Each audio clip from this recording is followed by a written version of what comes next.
La Bible dit, la voix de l'Éternel fait enfanter les biches. Quand j'ai lu ce verset, ça m'a interpellé. Parce que le texte nous parle de la puissance de Dieu. La puissance de Dieu, elle est dans le texte, dans le psaume 29, que la puissance de Dieu sépare l'eau, que la puissance de Dieu déplace les montagnes, que la puissance de Dieu fait beaucoup de choses. Et puis maintenant, dans le lot de la puissance de Dieu, on dit la puissance de Dieu fait enfanter les biches. Ça veut dire que pour l'enfantement, tu as besoin de plusieurs éléments. Mais tu as besoin de la force et de l'onction de Dieu. Dis Amen. Dis Amen. On a vu ensemble que pour l'enfantement, tu as d'abord besoin d'une semence. Je vous ai dit, quand je parlais de l'enfantement, que chaque fois que tu veux comprendre un principe spirituel, comprends le même principe dans le monde naturel. Et quand tu comprends ce principe dans le monde naturel, tu le comprends aussi dans le monde spirituel. Parce que Dieu est en haut, et comment il va te faire comprendre les choses d'en haut? C'est trop compliqué. Et comme il sait que nous sommes des hommes, pour chaque principe spirituel important, il y a un principe naturel qui est là. Et quand tu l'observes, tu comprends ce que Dieu veut dire. Quelqu'un va dire Amen. Et Dieu dit que l'enfantement commence par la semence. Amen, amen. C'est ce qu'on voit partout dans le monde naturel. Et la Bible dit que la parole, c'est la semence. Donc l'enfantement commence dans ta vie quand tu reçois une parole de Dieu. Je n'ai pas bien entendu votre amen. Oh. Je n'entends pas bien votre amen. En fait, il y a des choses que les gens ne comprennent pas. Tout à l'heure, le pasteur Stan, dans sa direction, a dit, tout est déjà fait. Amen. Pourquoi tout est déjà fait? Parce que ça fait 1 mois que tu es en train d'être ensemencé. Mais ce n'est pas ça. Ça fait 1 mois que je prêche la parole pour que la parole trouve en toi un habitacle pour demeurer. Ça fait 1 mois que je te parle de la puissance de l'enfantement. Et à la réalité, certains vont dire, mais Bishop, tu n'as pas dit mon nom personnellement. Mais je n'ai pas besoin de dire ton nom personnellement. Parce que la parole de Dieu, elle donne d'enfanter. Dis Amen. La parole de Dieu que tu reçois personnellement, la parole de Dieu qui est en train de prêcher comme ça, elle donne d'enfanter. Actuellement là, je vous dis la vérité, je suis enceinte mal. Oui, parce que il y a tellement de projets que j'avais même mis derrière moi. C'est-à-dire dans trop de domaines. Dans 1 mois en même temps, là, tous les projets ont émergé comme ça. Financiers, ministériels, même intellectuels. J'ai rajouté de 30 ans. Je suis sérieux. Et je demande à Dieu, ça veut dire quoi? C'est la puissance de l'enfantement. Alors même que je prêche sur la puissance de l'enfantement, il faut bien que moi aussi je puisse tomber enceinte. Parce que l'huile quitte la tête pour descendre. Donc dans ces mois qui vont venir, tu verras les choses que je vais accomplir. Et ces choses-là ne sont pas de ma force. Elles viennent de ce mois de prédication sur l'enfantement. Si tu m'avais bien compris, tu allais doubler ton amen. Ça veut dire simplement que cette même parole qui est en moi et qui est sortie, cette même parole est aussi entrée en toi. Et à cet instant, normalement, tu as reçu une semence. Tu as reçu une semence. On dit la parole, c'est la semence. Donc, la première action pour recevoir l'enfantement, c'est que Dieu te mette en contact avec une parole, soit prophétique, soit de prédication, soit directive, et qui vient en toi et qui te rappelle ce que Dieu veut faire dans ta vie. Quand tu entends là, c'est comme si quelque chose est en train de monter en toi. Quelque chose que tu reçois à l'intérieur. Une conviction personnelle. On n'a pas dit ton nom, mais tu sais que cette année-là, j'ai ouvert mon entreprise. On n'a pas dit ton nom, mais tu dis cette année, je sais que je vais me marier. Cette année, je sais que je vais enfanter. Cette année, c'est que il y a quelque chose qui est pour toi qui dit que le temps est venu pour moi d'être béni. Je me demande si je parle de quelqu'un ici. De toute façon, moi j'ai un principe. Quand je proclame bénédiction, je dis que si vous ne voulez pas la recevoir, elle revient chez moi. Toujours. Quand les gens font, vous avez dit, bon, tourne-toi vers moi, dis, Pasteur Zondo, tu as reçu une bénédiction. Dis-moi, dis-moi. Aïe! Je ne sais pas me dire, dis-moi. Hein? Je dis, dans ce mois que j'ai prêché là, tu as reçu une bénédiction. Dieu va engendrer un projet dans ta vie, une position dans ta vie. Il va régler une situation dans ta vie. Il va ouvrir une porte qu'il n'a pas encore ouverte. Il va donner une grâce qu'il n'a pas encore donnée. Tu verras la main de Dieu. La puissance de l'enfantement commence avec la semence. Mais la semence n'est pas le seul élément. La Bible dit, en parlant de Ruth, on dit Dieu a donné à Ruth d'enfanter. Car tu peux recevoir une semence beaucoup et tu peux ne pas tomber enceinte. Donc il y a une action d'enfanter, que ce qu'on appelle la grâce d'enfanter. Dis Amen. C'est-à-dire, après avoir reçu la semence de l'enfantement, tu dois recevoir la grâce de l'enfantement. Et la grâce de l'enfantement, c'est une faveur que Dieu te donne. Alléluia. C'est la faveur de Dieu. C'est Dieu qui décide que je te fais grâce. Et je crois que Dieu a fait grâce à plusieurs ici. Dieu a fait grâce à plusieurs. Quand on rentre dans la grâce de l'enfantement, c'est que des fois on rentre dans des situations où l'enfantement n'est plus possible naturellement. C'est-à-dire quand tu vois ta situation, tu sais que ça là, tu n'as pas de sortir dedans. C'est là que Dieu envoie sa grâce pour te faire sortir de là. Ruth était mariée pendant plus de 10 ans, n'a pas eu d'enfant. Elle était mariée à un jeune homme. Mais maintenant, elle est partie marier un vieux. Et c'est avec ce vieux-là que Dieu lui a donné la grâce d'enfanter. En d'autres termes, son enfantement n'est plus un enfantement naturel, mais un enfantement surnaturel. Je crois que quelqu'un ce matin reçoit un enfantement surnaturel. Donc, après la semence pour enfanter, il te faut la grâce de concevoir. Mais ce n'est pas fini. Il te faut la patience de porter. Oui. Mais il ne faut pas la patience de porter. Toutes les femmes savent que ça prend 9 mois. Et que plus on avance, plus ça devient difficile. Amen, amen. Plus on avance, plus c'est compliqué. Donc quand Dieu te donne la semence et te donne la grâce, tu dois demander à Dieu la patience de porter. Il faut que cet enfant que je porte là, je le porte avec persévérance. Dis Amen. Regarde, peut-être que tu veux faire un business. Quand on va prier là, Dieu, tout à l'heure j'ai prié pour les catégories de projets. Dieu va te donner tout de suite une idée, une capacité, même de l'argent. Mais ça, ce n'est que le début de la bénédiction. Pour que l'enfant soit totalement complet, il faut que tu mettes en place la patience d'enfanter. Amen. Peut-être que tu as prié pour ton mariage. Dieu va dire, je vais résoudre ton plan de mariage. Alléluia.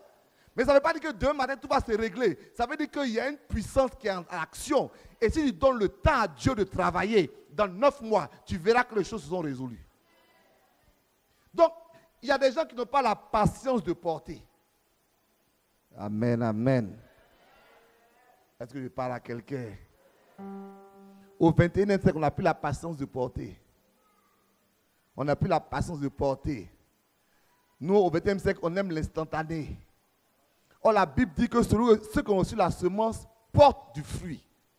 Alléluia. Ils portent, on n'a pas dit donne, ils portent du fruit. C'est-à-dire le fruit est sur la branche et puis ça commence à peser. Jusqu'à ce qu'un jour on puisse cueillir le fruit. Mais le fruit ne paraît pas comme ça. Mais le fruit là, il est déjà là. Mais il faut que tu le portes. Est-ce que je parle à quelqu'un? Que Dieu t'aide à porter ton mariage ce matin. Il dit que Dieu t'aide à porter ton mariage ce matin. Que Dieu t'aide à porter ton business ce matin. Je sais que tu vas être riche, mais que Dieu t'aide à porter ton business ce matin. Je sais que Dieu va te bénir financièrement, mais porte. Alléluia. Commence le projet. Sois attentif à ce que Dieu fait. Laisse Dieu te conduire. Laisse Dieu t'amener dans tous les chemins. Porte. Parce que bientôt tu vas recevoir 100 fois, 60 fois ou 30 fois. Mais c'est l'heure de porter. Aujourd'hui, on va parler de pousser. Dis à ton voisin, il faut pousser. Dis à quelqu'un derrière toi, il faut pousser. C'est ce que nos sages-femmes là disent. Mais c'est pas ce qu'elles disent. Hein? C'est ça qu'elles disent, non? Des fois, elles crient sur toi-même. Elles te tapent même. Il faut pousser. Ça, c'était l'avant. Maintenant, le nouveau modèle, là, on fait piqûre derrière le dos. C'est pas mauvais. Mais avant, là, on dit qu'il faut pousser. On te chicote même. Pourquoi? Parce que si tu ne pousses pas, tu es en danger. Le bébé est en danger. Tout le monde est en danger. Et il faut pousser. C'est la raison pour laquelle le roi a dit dans 2 Rois, chapitre 19, verset 3, c'est un jour d'angoisse. Il dit parce que les enfants vont sortir, il n'y a point de force pour l'enfantement. Donc ça veut dire que quand Dieu te bénit, j'ai dit ça il y a 2 dimanches, j'ai dit que ce n'est pas la peine de demander un bébé à Dieu qui est trop gros pour ta poussée.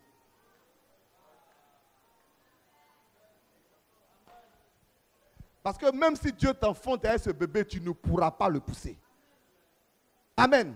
Vous voyez, les disciples de Jésus vont lui demander, on dit, on veut être un à ta droite ou à ta gauche. Il a demandé, est-ce que vous savez ce que vous demandez? Ce que tu demandes, est-ce que tu peux pousser ça? À ma droite, à ma gauche. Tu sais le sacrifice de ça? Il y a des élévations que tu demandes. Mais quand tu demandes une bénédiction, il faut être prêt à pousser. Et ta dimension de pousser égale la taille du bébé que tu veux. Et si tu ne sais pas pousser, demande petit bébé. Alléluia. Il y a quelqu'un qui pousse. Il y a, en anglais pousse, on dit push. Push. Et j'avais, un jour il y a même un musicien qui était à l'église et puis il est rentré avec un tricot. Et j'ai eu la révélation de push.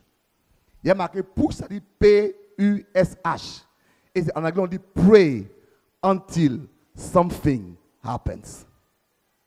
Il faut prier jusqu'à ce que quelque chose arrive. Donc j'ai compris que pousser là égale prier. Amen. On est d'accord, non? Pousser égale prier. Je peux prêcher tous les messages qui viennent du ciel. Dis Amen. Je peux recevoir toute l'onction qui vient d'en haut. Mais il y a quelque chose que je ne pourrais jamais faire pour toi. C'est pousser. Personne ne peut pousser à ta place. Amen, amen. Personne. Tu vas aller chez le prophète bishop des nations prophétiques, de la 4e dimension de la vision galactique. Quand tu vas quitter là-bas, il faut pousser. Alléluia. Il faut pousser. Aujourd'hui, et tout à l'heure, je vais dire, beaucoup d'entre nous, nous ne rentrons pas dans nos bénédictions parce que nous ne poussons pas. Et Dieu qui est omnipotent, omniprésent, il sait que être enceinte sans pouvoir pousser, c'est dangereux. Donc il y a des choses que Dieu même ne veut pas te donner parce qu'il sait que tu n'as pas pouvoir pousser. Tu dis, je vais être directeur de ça. Il veut te dire, est-ce que tu connais la prière de ce directorat? Ce n'est pas mauvais. Mais pendant que toi, tu vas être directeur, il faut savoir quel genre de basse les gens font autour de toi. Dieu peut te donner, mais est-ce que tu seras prêt à prier pour que tous les basses là soient brisés? Est-ce que tu seras prêt parce que tu vas tomber malade, tu vas dire non, Dieu m'a abandonné. Dieu ne t'a pas abandonné. Mais le niveau de combat par rapport à ta poussée là, ce n'est pas équivalent. Tu pousses un peu, il pousse fort. Est-ce que j'ai des hommes et des femmes qui vont pousser ici? Merci ma fille. Est-ce que j'ai des hommes et des femmes qui vont pousser ici? Je te dis, après ce mois-là, je t'ai tout dit pour que tu reçoives une bénédiction. Après ce mois, il faut croire que tu es enceinte de quelque chose. Comme moi, je le crois et je suis en train de voir les choses de mon enfantement. Mais j'ai dit de pousser. Je pousse parce que je veux que quelque chose se passe. On pousse comment? Dans la prière. On pousse comment? Dans la foi. On pousse comment? Dans le jeûne. On pousse dans la consécration. On pousse comment? Dans la présence à l'église. Quand tu n'as pas toutes ces choses-là, tu ne pousses pas. Il y a un pasteur qui faisait veiller, toutes les veillées, vers 3h du matin, c'est là que Dieu agit. Il dit à Dieu, Seigneur, est-ce que tu as un problème? Il dit non, 3h du matin, là, les visiteurs sont partis. Les prières sont restées. Ou bien, les visiteurs, ils viennent 21h, le monde, minuit, ils rentrent à la maison. Ceux qui sont venus prier, ils sont là à 3h. C'est ceux-là que Dieu veut visiter. Est-ce que je parle à quelqu'un ce matin? Je parle à quelqu'un, je dis, écoute-moi très bien. Je prophétise ce matin que tu reçois un enfantement divin. Je prophétise ce matin. Quand je préparais ce programme, et vous allez dans ce temps-là, bon, je suis un peu dans le monde prophétique. Et Dieu m'a dit, m'a envoyé sur le texte de Moïse, on dit aucune de ses paroles ne tombait à terre. Donc je dis, aucune de mes paroles ne tombe à terre. Je prophétise ce matin que l'enfantement que tu recherches, Dieu te le donne. Je prophétise ce matin que pendant que tu es en train de prêcher et parler, tu reçois un projet divin à l'intérieur de toi-même. Je prophétise ce matin que quelque chose se passe dans le monde spirituel. Il y a un revirement de situation. Il y a un positionnement spirituel. Il y a un établissement spirituel. Il y a une élévation spirituelle. Il y a quelque chose qui se passe. Je le prophétise. Et je proclame maintenant que Dieu te donne la force pour pousser. Quand on dit la voix de l'Éternel fait entendre la biche, ça veut dire que pendant que la biche est en travail, c'est la voix de Dieu qui lui donne la force de pousser. C'est ce que ça veut dire littéralement. Quand la biche commence à pousser, Dieu dit waouh, et puis elle accouche. Que la voix de l'Éternel à cet instant te donne la force de pousser. Commence seulement à pousser. Parce que c'est vrai que pousser, ça vient de toi, mais ça ne peut pas venir de toi tout seul. Parce que malgré tes efforts, tu ne peux pas bien pousser. Il faut que Dieu t'aide. Il faut qu'une grâce vienne sur ta vie. Pour que ta vie de prière devienne une vie transformée. Est-ce que j'ai parlé à quelqu'un ce matin? Tout à l'heure, je vais proclamer sur différents aspects. La voix de l'Éternel fait enfanter. Dieu a appelé Abraham. Abraham est le père de la foi. J'ai voulu parler d'Abraham aujourd'hui parce que jusqu'à présent, quand on parle d'enfantement, on parle de femmes. Et nous, les hommes, on peut se sentir exclus. On me dit, mais c'est les femmes. Non, non, Dieu fait enfanter tout le monde. Alléluia. La voix de l'Éternel fait enfanter. Dis Amen. Si tu ne me crois pas, lisons le texte que je vais lire. Et puis je vais essayer de ne pas être long pour prêcher. Alléluia. Genèse 26, le verset 4. Il dit, je multiplierai ta postérité comme les étoiles du ciel. Dis Amen. Je donnerai à ta postérité toutes ces contrées. Et toutes les nations de la terre seront bien dans ta postérité. Dis parce qu'Abraham a obéi à ma voix. Alléluia. Donc la voix de Dieu a transformé un vieux, fatigué, grillé. C'est pas moi, c'est la propre femme qui dit ça. Lorsque l'ange est venu trouver la femme, et puis Abraham, et puis on dit, l'année prochaine, elle va avoir un enfant, on dit, elle a ri. C'est pas Isaac qui s'appelle ri. On dit, elle rit pourquoi? Elle dit, mais elle rit et puis elle dit, est-ce que mon Seigneur et mon mari, est-ce qu'il peut encore avoir des désirs? Donc en fait, elle ne pose même pas la question de savoir, est-ce qu'il peut avoir enfant? C'est même pas la question, est-ce qu'il peut encore avoir des désirs? Lui là même là, il est fatigué. Mais dit, parce que tu as obéi à ma voix, la voix de l'État a transformé un vieux fatigué, stérile, au père d'une multitude. Écoutez-moi bien. Souvent quand on parle de multitude d'Abraham, on pense spirituel. Mais c'est pas, ça dit, c'est spirituel et naturel. Dis Amen. Je veux prophétiser dans ta vie que tu as un enfantement spirituel, un enfantement naturel. Comment je sais? Parce que quand Dieu a parlé à Abraham et que la voix de Dieu s'est tournée vers Abraham, il a fait son enfant, Isaac. Mais quand il a perdu sa femme, il est parti se remarier encore à une jeune fille. Il avait combien d'enfants? 6 enfants. Le vieux n'est plus fatigué. Le vieux est revigoré. Que la voix de Dieu renouvelle un projet dans ta vie. Que la voix de Dieu te donne la force d'enfanter. Parce que c'est ce qui s'est passé littéralement chez Abraham. Il a reçu la force d'enfanter. Oui, c'est pas ça. Il n'avait plus de force. Il a reçu la force, la capacité, l'onction d'enfanter. Et Dieu lui promet 2 enfantements. Il lui dit, regarde les étoiles.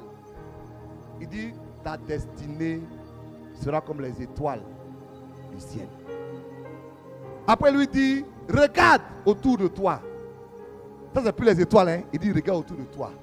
Parce que ta destinée sera comme le sable de la terre. Est-ce que tu comprends ça?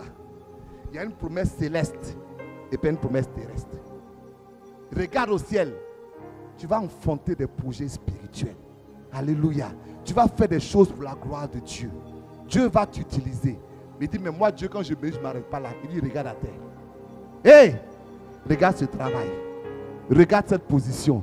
Regarde ces finances. Regarde ce mariage. Il dit, ce que tu vas recevoir là, ça va être plus grand que les sables de la terre. Je parle à quelqu'un ce matin.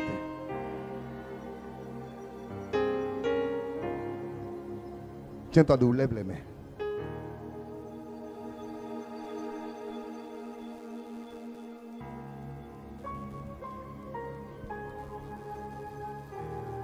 Lève les mains. Saint-Esprit, merci. Merci mon fils. Merci mon fils. Je n'ai pas trop prêché, je ne vais pas trop prêcher. La voix de l'Éternel fait enfanter. Dis avec moi, la voix de l'Éternel fait enfanter. Ce matin, tu vas pousser un projet. Alléluia. C'est-à-dire tu vas prier pour un projet. Tu vas pousser un projet. Tu vas prier pour un projet. Je vais te laisser 5 minutes pour que tu pousses un projet. Si tu as compris, dis Amen.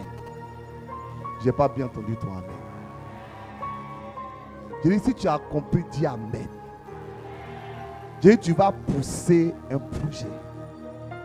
Tu vas te tenir devant Dieu et tu vas pousser un projet. Tu vas dire, Seigneur, voici ça. Je t'apporte ça. Et la voix de l'Éternel fait enfanter. Amen. Est-ce qu'on est ensemble?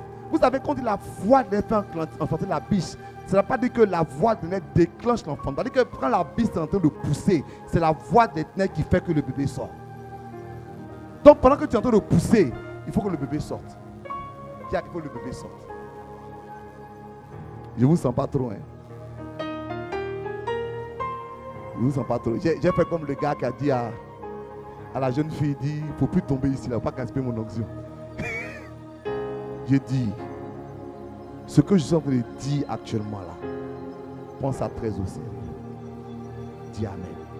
Je dis, prends un projet. Amen. Pousse ce projet devant Dieu. Si tu es un homme dur, pousse 2 projets. Si tu es une femme dure, pousse 3 projets. Alléluia. Si tu es vraiment un champion, pousse 10 projets. Mais pousse. Tiens-toi debout. Tiens-toi à genoux. Mets-toi devant la face de Dieu. Pour dire, Seigneur, je suis devant toi. Je pousse un projet. Je pousse un projet. Je ne t'entends pas prier. Si tu es là ce matin, c'est que Dieu veut que tu pousses un projet. Oui, pousse un projet. Pousse un projet. Pousse un projet, pousse un projet, pousse un projet. Pousse un projet, pousse un projet, pousse un projet, pousse un projet dans le ciel. Car Dieu veut te donner des étoiles. Pousse un projet sur la terre.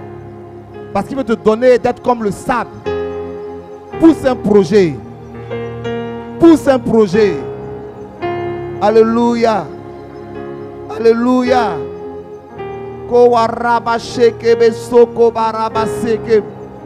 Ko akabasheke besokom. Alléluia. S'il te plaît, pousse un projet, pousse un projet, pousse un projet. Alléluia. Koaraba shekebe soko. Koaraba shekebe soko baraweke. Pousse un projet. Pousse-le. Je vais faire des proclamations sur ta vie. Il faut que tu pousses le projet. Il faut que tu pousses le projet. Je ferai des proclamations sur ta vie. Pousse un projet. Pousse un projet. Pousse un projet. Pousse un projet. Alléluia. Koaraba sekebe shekebe soko baraweke. Koaraba sekebe shakabaraba soko. Mekebe shekebe soko. Koa shekebe soko barabara weke. Mekebe shekebe soko. Koa raba sakam. Oh, pousse. Pousse, pousse. Pousse, pousse. Amen. Alléluia. Amen. Sois béni. Est-ce que tu es là ce matin? Voilà. Est-ce que tu crois que tu as reçu de la part de Dieu la grâce d'enfanter? Et je veux que tu pousses et qu'on pousse ensemble. Il y a quelque chose qui va se passer dans ta vie. Le dimanche passé, je t'ai dit que tu vas voir ce qui va se passer dans cette église. Et ce qui va se passer dans cette église est l'image qui va se passer dans ta vie. Parce que Dieu a mis une grâce d'enfantement. Elle est présente. Donc il y aura une grâce de multiplication d'abord des personnes. Et il y aura une grâce de témoignage qui va couler dans la vie de quelqu'un. Mais je veux que toi-même, alléluia, tu sois visité et que Dieu te bénisse abondamment. Est-ce que tu peux acclamer le Seigneur, s'il te plaît?